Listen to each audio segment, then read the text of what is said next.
Hello everyone, welcome back to my YouTube channel. ಇವತ್ತು ನಾವು English ಪೆಡಗಾಜಿಯಲ್ಲಿ ಪ್ರಿನ್ಸಿಪಲ್ಸ್ ಆಫ್ ಲ್ಯಾಂಗ್ವೇಜ್ ಟೀಚಿಂಗ್ ಬಗ್ಗೆ discussion ಮಾಡ್ತಾ ಹೋಗೋಣ.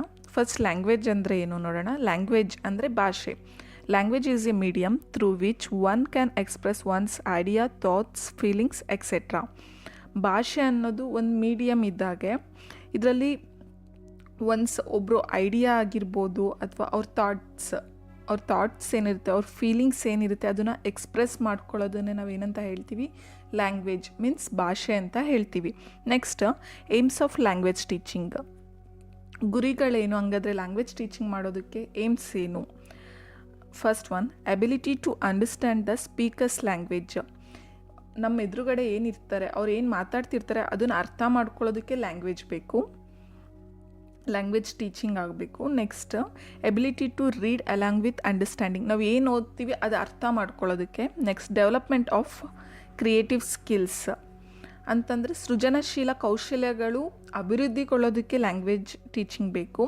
Ability to understand the scientific aspects of a language ಅಂದರೆ scientific aspects ಏನಿದೆ, ವೈಜ್ಞಾನಿಕ ಅಂಶಗಳೇನಿದೆ ಅವೆಲ್ಲ ಅರ್ಥ ಮಾಡ್ಕೊಳ್ಳೋದಕ್ಕೆ ನಮಗೇನು ಬೇಕು, ಲ್ಯಾಂಗ್ವೇಜ್ ಟೀಚಿಂಗ್ ಬೇಕು.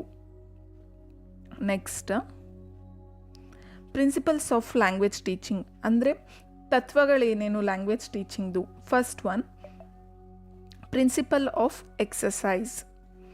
ಎಕ್ಸಸೈಸ್ ಮೀನ್ಸ್ ಅಭ್ಯಾಸ ಮಾಡಿಸೋವಂಥದ್ದು. ಮೊದಲನೇ ತತ್ವ ಏನಿದೆ, ಅಭ್ಯಾಸ ಮಾಡೋದು. ಪ್ರಾಕ್ಟೀಸ್ ಆ್ಯಂಡ್ ಡ್ರಿಲ್, ಅಭ್ಯಾಸ ಮಾಡೋ ಅಂಥದ್ದು. ತುಂಬ ರಿಪೀಟ್ ಬರೆದು ಕಲಿತು ಮಾತಾಡಿ ಕೇಳಿಸ್ಕೊತಾ ಇದನ್ನೆಲ್ಲ ಏನಂತ ಹೇಳ್ತೀವಿ, principle of exercise. According to B.F. Skinner, psychologists participating and drilling play an important part in language teaching. B.F. Skinner ಪ್ರಕಾರ practising and drilling play on important role in language teaching. ಏನು ಅಭ್ಯಾಸ ಮಾಡ್ತೀರಾ, ಹೆಚ್ಚು ಅಭ್ಯಾಸ ಮಾಡಿದಾಗ, ಡ್ರಿಲ್ ಮಾಡಿದಾಗ, ಅದನ್ನು repeat ಮಾಡಿದಾಗ ಏನಾಗುತ್ತೆ, ಅದು ಲ್ಯಾಂಗ್ವೇಜ್ ಟೀಚಿಂಗ್ ಅನ್ನೋದು ತುಂಬ ಇಂಪಾರ್ಟೆಂಟ್ ಇರುತ್ತೆ ಅದರಲ್ಲಿ. Any learning if it is continuously repeated gets imprinted in child's mind ಅಂತ. ಅಂದರೆ ತುಂಬ ಸಲ ಕಂಟಿನ್ಯೂಸ್ ಆಗಿ ರಿಪೀಟ್ ಮಾಡೋ ಅಂಥದ್ದು. ಆಗೇನಾಗುತ್ತೆ, ಮಕ್ಕಳು ತಲೆಯಲ್ಲಿ ಅದು ಅಳಿಸೋಗೋದಿಲ್ಲ, ಹಾಗೆ ಇರುತ್ತೆ. ನಾವು ಎಷ್ಟೇ ಸಲ ಇವಾಗ ನಾವು ಟೇಬಲ್ಸ್ ಕಲ್ತಿರ್ತೀವಿ ಚಿಕ್ಕದ್ರಲ್ಲಿ, 2 ones ಟೇಬಲ್ಸ್ ಅಥವಾ 2 ಮಗ್ಗಿ ಕಲ್ತಿರ್ತೀವಿ. ಅದು ತುಂಬ ಸಲ ಪ್ರಾಕ್ಟೀಸ್ ಮಾಡಿ ಎಕ್ಸಸೈಸ್ ಡ್ರಿಲ್ ವರ್ಕ್ ಮಾಡಿ ತಾನೇ ನಾವು ಕಲ್ತಿರ್ತೀವಿ. ಅದೇನಾಗುತ್ತೆ, ನಮ್ಗೆ ಮರ್ತೋಗೋದಿಲ್ಲ, ಲೈಫ್ ಲಾಂಗ್ ನೆನಪಿರುತ್ತೆ. Next second one, principle of child centred learning. Child centred learning ಅಂತ ಅಂದರೆ ಶಿಶು ಕೇಂದ್ರಿತ ಆಗಿರುತ್ತೆ. ಮಕ್ಕಳೇ ಅಲ್ಲಿ ಮೇಯ್ನ್ ಆಗಿರ್ತಾರೆ, ಅಲ್ಲಿ ಟೀಚರ್ ಜಸ್ಟ್ ಫೆಸಿಲಿಟೇಟರ್ ಆಗಿರ್ತಾರೆ, ಅವ್ರು ಜಸ್ಟ್ ಹೆಲ್ಪ್ ಮಾಡ್ತಾರೆ ಮಕ್ಕಳಿಗೆ, ಮಕ್ಕಳೇ ಮೇಯ್ನ್ ಆಗಿರ್ತಾರೆ ಅಲ್ಲಿ. Effort should be made to have a student centred class as per as possible. ಏನಾಗಿರಬೇಕು ಅಂತಂದರೆ ಚೈಲ್ಡ್ ಸೆಂಟರ್ಡ್ ಆಗಿರಬೇಕು. ಹಾಗೇನು ಅಂದರೆ ಸ್ಟೂಡೆಂಟ್ಸೇ ಎಫರ್ಟ್ ಆಗ್ತಾರೆ, ಹಾಗೇನು ಅವರೇ ಸ್ವತಃ ಕಲಿತಾರೆ. ಇದನ್ನೇ ಏನು ಹೇಳ್ತಾರೆ, principle of child centred learning. Next principle of exposure to the language. Exposure means ಮಾನ್ಯತೆ ಕೊಡೋ ಅಂಥದ್ದು. ಲ್ಯಾಂಗ್ವೇಜಿಗೆ, ಭಾಷೆಗೆ ಏನಿರುತ್ತೆ, ಹೆಚ್ಚು ಮಾನ್ಯತೆ ಕೊಡೋ ಅಂಥದ್ದು. Learners should be provided with language familiar environment so that they could get maximum opportunities to listen and speak.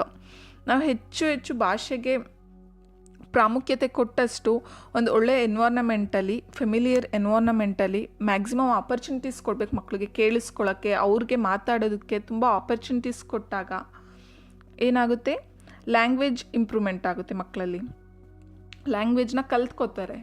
Next principle of motivation and interest. Motivation ಅಂತಂದರೆ ಪ್ರೇರಣೆ ಮಾಡೋ ಅಂಥದ್ದು, ಮಕ್ಕಳಿಗೆ ಮೋಟಿವೇಟ್ ಮಾಡೋ ಅಂಥದ್ದು, ಸ್ಟೋರೀಸ್ ಹೇಳೋ ಮುಖಾಂತರ ಅವ್ರಿಗೆ ಉತ್ತೇಜನ ಕೊಡೋ ಅಂಥದ್ದು, ಇಂಟ್ರೆಸ್ಟ್ ಬರ್ಸೋ ಅಂಥದ್ದು ಮಕ್ಕಳಿಗೆ. Motivation is on important factor in language learning, particularly in learning second language. Motivation ಅನ್ನೋದು ತುಂಬ ಇಂಪಾರ್ಟೆಂಟ್. ಇವಾಗ ನಾವು ಮಕ್ಕಳಿಗೆ ಒಂದು ಪಾಠ ಮಾಡ್ತಿದ್ದೀವಿ ಅಂತ ಅಂದರೆ ಅವ್ರಿಗೆ ಇಂಟ್ರೆಸ್ಟ್ ಬರೆಸ್ಬೇಕು, ಉತ್ತೇಜನ ಬರೆಸ್ಬೇಕು, ಪ್ರೇರಣೆ ಬರೆಸ್ಬೇಕು, ಮೋಟಿವೇಶನ್ ಬರೆಸ್ಬೇಕು. ಅಂದರೆ ನಾವು ಡೈರೆಕ್ಟ್ ಹೋಗ್ಬಿಟ್ಟು ಚಾಪ್ಟರ್ ಲೆಸನ್ ನೇಮ್ ಬರೆದ್ಬಿಟ್ಟು ಕ್ಲಾಸ್ ಸ್ಟಾರ್ಟ್ ಮಾಡೋಣ. ಈಗ ಫುಡ್ ಬಗ್ಗೆ ಚಾಪ್ಟರ್ ಮಾಡ್ತಿದ್ದೀವಿ ಅಂದರೆ ಫುಡ್ ಅಂತ ಬರೆದ್ಬಿಟ್ಟು ನ್ಯೂಟ್ರಿಯೆಂಟ್ಸ್ ಅಂತ ಅಂದ್ರೇನು, ಅದ್ರ ಕಾಂಪೊನೆಂಟ್ಸ್ ಯಾವುದ್ಯಾವುದು ಎಲ್ಲ ಹೇಳ್ತಾ ಹೋದ್ರೆ, ಈಗ ಫ್ಯಾಟ್ಸ್, ಪ್ರೋಟೀನ್, ಕಾರ್ಬೋಹೈಡ್ರೇಟ್ಸ್ ಅಂತ ಎಲ್ಲ ಹೇಳ್ತಾ ಹೋದ್ರೆ ಅವ್ರಿಗೇನು ಅರ್ಥ ಆಗುತ್ತೆ, ಏನು ಇಂಟ್ರೆಸ್ಟೇ ಇರಲ್ಲ ಅವ್ರಿಗೆ ಕೇಳೋಕ್ಕೆ. ಫಸ್ಟ್ ಅದಕ್ಕಿಂತ ಮುಂಚೆ ನಾವು ಅವ್ರಿಗೇನು ಮಾಡಬೇಕು, ಮೋಟಿವೇಶನ್ ಬೆಳೆಸಬೇಕು. ಹೇಗಿದ್ದೀರಾ ಎಲ್ಲ ಅಂತ ಕೇಳೋದು, ಆಮೇಲೆ ನಿಮ್ಮನೆ ಏನು ತಿಂಡಿ ಅಂತ ಹೇಳೋದು, ಏನು ತಿಂಡಿ ಆ ಥರ ಎಲ್ಲ ಕ್ವಶನ್ಸ್ ಕೇಳಿ ತುಂಬ. ಆನಂತರ ನಾವು ಫುಡ್ಡಿಗೆ ಬರಬೇಕು. ಸೊ ಇವತ್ತು ಫುಡ್ ಬಗ್ಗೆ ನಾವು ತಿಳ್ಕೊಳ್ಳೋಣ, ಫುಡ್ ಚಾಪ್ಟರ್ ಬಗ್ಗೆ ಕ್ಲಾಸ್ ಮಾಡ್ತಿದ್ದೀನಿ ಅಂತ ಹೇಳಬೇಕು. ಈ ಥರ ಮೋಟಿವೇಶನ್ ಕೊಡೋ ಅಂಥದ್ದು. ಇದನ್ನೇ ಏನಂತ ಹೇಳ್ತೀವಿ, ಪ್ರೀ ರಿಕ್ವಿಸಿಟ್ಸ್ ಅಂತ ಅಂದರೆ ಪೂರ್ವಾಪೇಕ್ಷಿತ ಅಂತ ಅಂದರೆ ಅದಕ್ಕಿಂತ ಪಾಠ ಮಾಡೋಕ್ಕಿಂತ ಮುಂಚೆ ಅದಕ್ಕೆ ರಿಲೇಟೆಡ್ ಕ್ವಶನ್ಸ್ ಕೇಳೋ ಅಂಥದ್ದು, ಮಕ್ಕಳಿಗೆ ಅವ್ರಿಗೇನು ಗೊತ್ತೋ ಅದ್ರ ಬಗ್ಗೆ ಅಂತ ಕೇಳೋದು, ಇದೆಲ್ಲ ಏನಂತ ಹೇಳ್ತಾರೆ, ಪ್ರೀ ರಿಕ್ವಿಸಿಟ್ಸ್ ಅಂತ ಹೇಳ್ತಾರೆ. Motivation is prerequisite to learn the language. Motivation ಅನ್ನೋದು ಪ್ರೀ ರಿಕ್ವಿಸಿಟ್ ಇದ್ದಂಗೆ ಲ್ಯಾಂಗ್ವೇಜ್ ಕಲಿಯೋದಕ್ಕೆ. ಇದು ತುಂಬ ಇಂಪಾರ್ಟೆಂಟ್ ಈ sentence. Motivation is prerequisites to learn the language. Next, principle of oral approach. Oral ಅಂತ ಅಂದರೆ ಮೌಖಿಕವಾಗಿ ಕಲಿಯೋ ಅಂಥದ್ದು. Okay, speech motivates the learners to learn. Introduction to lesson begin orally as learning to speak a language is always the shortest way to learning to read and right. ನಾವೀಗ lesson start ಮಾಡ್ತಿದ್ದೀವಿ ಅಂತ ಅಂದರೆ first introduction ಕೊಡಬೇಕಾಗಿ ನಾವು ಓರಲಾಗಿ ಹೇಳೋ ಅಂಥದ್ದು, ಓರಲಾಗಿ ಕಲಿಸೋ ಅಂಥದ್ದು, ಮಕ್ಕಳಿಗೆ ಮಾತಾಡ್ತಾ ಕಲಿಸೋ ಅಂಥದ್ದು ಲ್ಯಾಂಗ್ವೇಜ್ನ. ಅದೊಂದು ಶಾರ್ಟೆಸ್ಟ್ ವೇ ಇದ್ದಂಗೆ learning to read and write. Orally ಮುಖಾಂತರ ಮೌಖಿಕವಾಗಿ ಅವ್ರ ಬಾಯಲ್ಲೇ ಹೇಳ್ಸೋ ಅಂಥದ್ದು ಎಲ್ಲ ಏನಿರುತ್ತೆ ಓರಲ್ ಅಪ್ರೋಚ್ ಅಂತ ಹೇಳ್ತೀವಿ. Principle of habit formation. Habit ಅಂತ ಅಂದರೆ ಅಭ್ಯಾಸ ಮಾಡಿಸೋದು. A language learning habits of speech, listening, reading, writing, correct pronunciation should be formed. ನಾವು ಮಕ್ಳಿಗೆ ಅಭ್ಯಾಸ ಮಾಡಿಸಿದ್ರೆ ಅವರಲ್ಲಿ ಏನು ಬೆಳೆಯುತ್ತೆ, ಮಾತಾಡೋ ಅಂಥದ್ದು, ಬರೆಯೋ ಅಂಥದ್ದು, ಓದೋ ಅಂಥದ್ದು, ಪ್ರೊನೌನ್ಸಿಯೇಷನ್ ಅದೆಲ್ಲ ಫಾರ್ಮೇಷನ್ ಅವರಲ್ಲೇ ಅಭ್ಯಾಸ ಮಾಡಿಸೋ ಅಂಥದ್ದು. ಇಂಟ್ರೆಸ್ಟ್ ಬರ್ಸಿ ಓದಿಸಿ ಈ ಥರ ಅಭ್ಯಾಸ ಮಾಡಿಸೋ ಅಂಥದ್ದು, ಪ್ರೊನೌನ್ಸಿಯೇಷನ್ ಕರೆಕ್ಟಾಗಿ ಆ ಥರ. Principle of habit formation. Next, correlation with life. ಅಂದರೆ ಲೈಫಿಗೆ ರಿಲೇಟ್ ಆಗಿರೋಂಗೆ, ಪರಸ್ಪರ ರಿಲೇಟ್ ಆಗಿರೋ ಥರ ಲ್ಯಾಂಗ್ವೇಜ್ ಟೀಚಿಂಗ್ ಮಾಡೋ ಅಂಥದ್ದು. This subject matter thought in English language should correlated with life. ಈಗ ನಾವು ಇಂಗ್ಲೀಷ್ ಲ್ಯಾಂಗ್ವೇಜ್ನ ಆ ಸಬ್ಜೆಕ್ಟ್ ಬಗ್ಗೆ ಪಾಠ ಮಾಡ್ತಿದ್ದೀವಿ ಅಂತಂದರೆ ಲೈಫಿಗೆ ರಿಲೇಟೆಡ್ ಇರೋ ಥರ ಮಾಡಬೇಕು ನಾವು. This course material and audio visual aids should be correlated to child's life. ಈಗ ಮಕ್ಕಳಿಗೆ ಯಾವುದೋ ಒಂದು ಮೆಟೀರಿಯಲ್ ತೋರಿಸೋದು, ಆಡಿಯೋ ವಿಡಿಯೋ ಅಂತಂದರೆ ದೃಕ್ ಮತ್ತು ಶ್ರವ್ಯ ಮಾಧ್ಯಮ ಅಂತ ಹೇಳ್ತಾರಲ್ವ, ಆ ಥರ ಅದೆಲ್ಲ ಏನು ತೋರಿಸ್ತೀವಿ ಆ ಮಕ್ಕಳು ಲೈಫ್ಗೆ ರಿಲೇಟೆಡ್ ಆಗಿರೋ ಥರದ್ದು ತೋರಿಸೋ ಅಂಥದ್ದು. ಆಗೇನಾಗುತ್ತೆ, ಲ್ಯಾಂಗ್ವೇಜ್ ಡೆವಲಪ್ ಆಗುತ್ತೆ ಮಕ್ಕಳಲ್ಲಿ.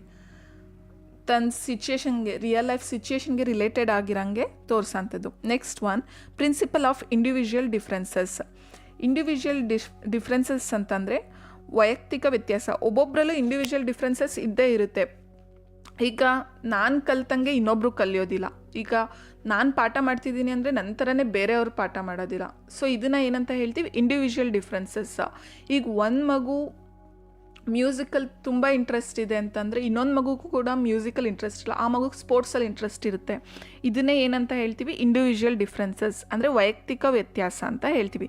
Every child is unique and different from others.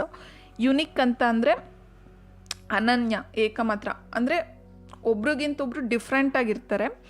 Every child is unique and different from others. In learning process we have to keep in mind that learners possesses different abilities, personalities and belong to different background.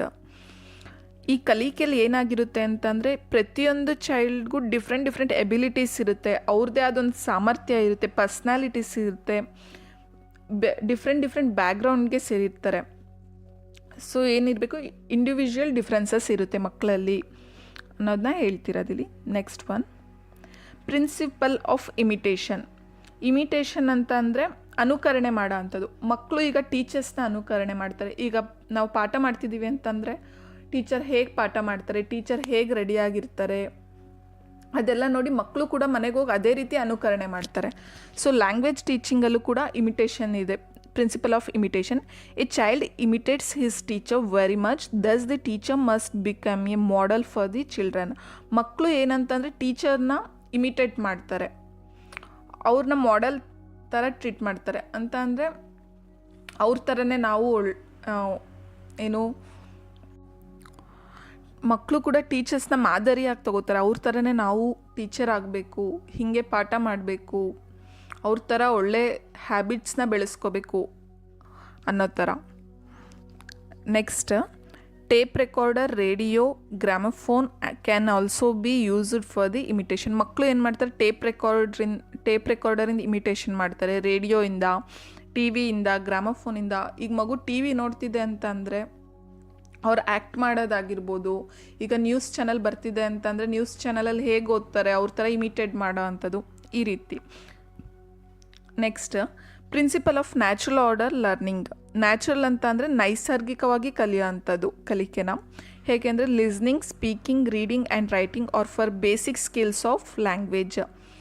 LSRW ನೀವು ಕೇಳಿದಿರಲ್ಲ. First listening, ಕೇಳಿಸ್ಕೊಳ್ಳೋ ಅಂಥದ್ದು. First ಯಾವಾಗಲೂ ನಾವು ಒಂದು ಭಾಷೆ ಕಲಿತಿದ್ದೀವಿ ಅಂತಂದರೆ first ಆಲಿಸ್ತೀವಿ, ಕೇಳಿಸ್ಕೊತೀವಿ.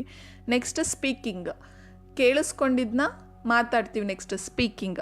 Next reading, ಆಮೇಲೆ ಓದ್ತೀವಿ. And writing, ಆಮೇಲೆ ಬರಿತೀವಿ. ಈಗ ನಾವು ಏನೋ ತಮಿಳ್ನಾಡಿಗೆ ಹೋಗ್ತೀವಿ ಅಂತಂದರೆ ಫಸ್ಟ್ ನಾವು ಏನು ಲಿಸ್ನಿಂಗ್ಗೆ ಆ ಭಾಷೆನ ಕೇಳಿಸ್ಕೊತೀವಿ, ಆಲಿಸ್ತೀವಿ. ನೆಕ್ಸ್ಟ್ ಅವ್ರ ರೀತಿಯೇ ಸ್ಪೀಕಿಂಗ್ ಮಾತಾಡೋಕ್ಕೆ ಹೋಗ್ತೀವಿ. ಆಮೇಲಿಂದ ಅದು ಬೋರ್ಡಲ್ಲಿ ಏನಿದೆ ಅದೆಲ್ಲ ಓದ್ತೀವಿ. ನೆಕ್ಸ್ಟ್ ಬರೆಯೋದಕ್ಕೆ ಟ್ರೈ ಮಾಡ್ತೀವಿ. ಇದೇ ಏನಿದು ಬೇಸಿಕ್ ಸ್ಕಿಲ್ಸ್ ಆಫ್ ಲ್ಯಾಂಗ್ವೇಜ್. ಈ ಆರ್ಡರಲ್ಲೇ ಇರಬೇಕು. ಹೆಂಗೆ ಅಂದರೆ LSRW. Okay, this skills should be taught in their natural order, that is LSRW. ಇದೊಂದು ನ್ಯಾಚುರಲ್ ಆರ್ಡರ್, ಇದಂತೂ ವೆರಿ ವೆರಿ ಇಂಪಾರ್ಟೆಂಟ್. ನೀಟಾಗಿ ನೋಡ್ಕೊಳ್ಳಿ. LSRW, first listening, speaking, reading and writing. Because children first listen to the sound of language. First ಏನು ಆ language ಸೌಂಡಿಗೆ ಆಲ್ಸ ಅಂಥದ್ದು ಮಕ್ಕಳು. Then speaks, ಆಮೇಲೆ ಮಾತಾಡುತ್ತೆ. Then start reading and writing, ಆಮೇಲೆ ಓದೋದು, ಆಮೇಲೆ ಬರೆಯೋ ಅಂಥದ್ದು. Next, previous year question solve ಮಾಡೋಣ. Which of the following is a prerequisite to learning a language. Language ಕಲಿಯೋದಕ್ಕೆ ಪ್ರೀ ರಿಕ್ವಿಸಿಟ್ ಏನಾಗಿರುತ್ತೆ? ಈಗ ಕಲ್ಪಲ್ಲ. ಇದು very very important. First option motivation, habit formation, imitation, oral approach. ಇದಕ್ಕೆ right answer motivation.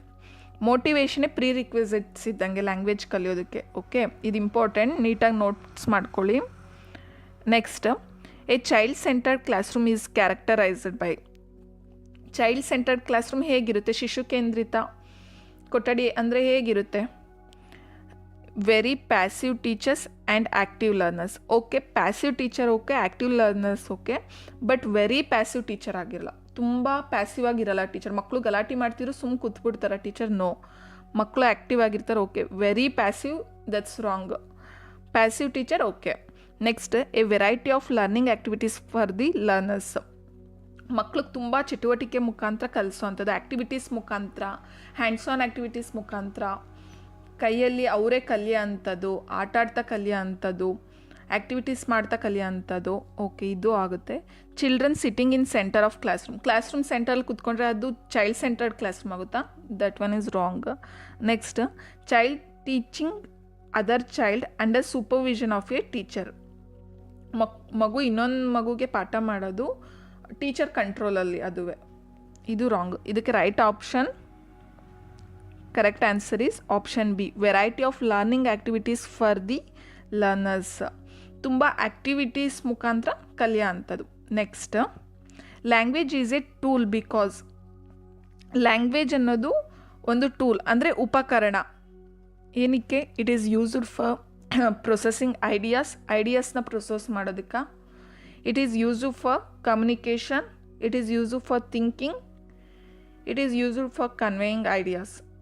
Right option is option b, ಅಂದರೆ it is used for communication. Language ಅನ್ನೋದು ಯಾವುದಕ್ಕೆ ಉಪಕರಣ ಆಗಿದೆ ಅಂತ ಅಂದರೆ ಕಮ್ಯುನಿಕೇಷನ್, ಸಂವಹನ, ಸಂಪರ್ಕ, ಮಾತಾಡೋದಕ್ಕೆ, ಒಬ್ಬರ ಜೊತೆ ಅರ್ಥ ಮಾಡ್ಕೊಳ್ಳೋದಕ್ಕೆ, ಅವ್ರ ಫೀಲಿಂಗ್ಸ್ನ ಅರ್ಥ ಮಾಡ್ಕೊಳ್ಳೋದಕ್ಕೆ, ಅವ್ರ ಐಡಿಯಾಸ್ ಎಕ್ಸ್ಪ್ರೆಷನ್ ಎಲ್ಲ ಅರ್ಥ ಮಾಡ್ಕೊಳ್ಳೋದಕ್ಕೆ ಲ್ಯಾಂಗ್ವೇಜ್ ಅನ್ನೋದು ಟೂಲ್ ಆಗಿದೆ, ಮೀನ್ಸ್ ಉಪಕರಣ ಆಗಿದೆ ಒಂದು. Next question, process writing approach could be described as writing approach ಅನ್ನೋದು ಹೇಗೆ? ಬಾಟಮ್ ಅಪ್ ಅಪ್ರೋಚಾ, ಬಾಟಮ್ ಅಪ್ ಅಪ್ರೋಚ್ ಅಂತ ಅಂದರೆ ಕೆಳಗಿಂದ ಮೇಲ್ ಬರೋ ಅಂಥದ್ದು. ನೆಕ್ಸ್ಟ್ ಹಾರಿಜಾಂಟಲ್ ಅಂದರೆ ಅಡ್ಡ.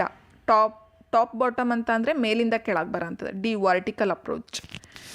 ಇದಕ್ಕೆ right option number a bottom up approach. ಅಂದರೆ ಫಸ್ಟು ಏನಂತ ಅಂದರೆ ಮಗು ಫಸ್ಟ್ ABCD ಕಲಿಯುತ್ತೆ. ಈ ಪಿಕ್ಚರಲ್ಲಿದೆ ನೋಡಿ, ಕೆಳಗಿಂದ ಮೇಲೋಗೋ ಅಂಥದ್ದು. ಫಸ್ಟು ABCD ಕಲಿಯುತ್ತೆ, ಆಮೇಲೆ ಲೆಟರ್ಸ್ ಕಲಿಯುತ್ತೆ, ಆಮೇಲೆ ನೆಕ್ಸ್ಟ್ ಸೆಂಟೆನ್ಸ್, ಆಮೇಲೆ ಪ್ಯಾಸೇಜ್, ಪ್ಯಾರಾಗ್ರಾಫ್ ಈ ಥರ ಕಲಿಯೋಂಥದ್ದು.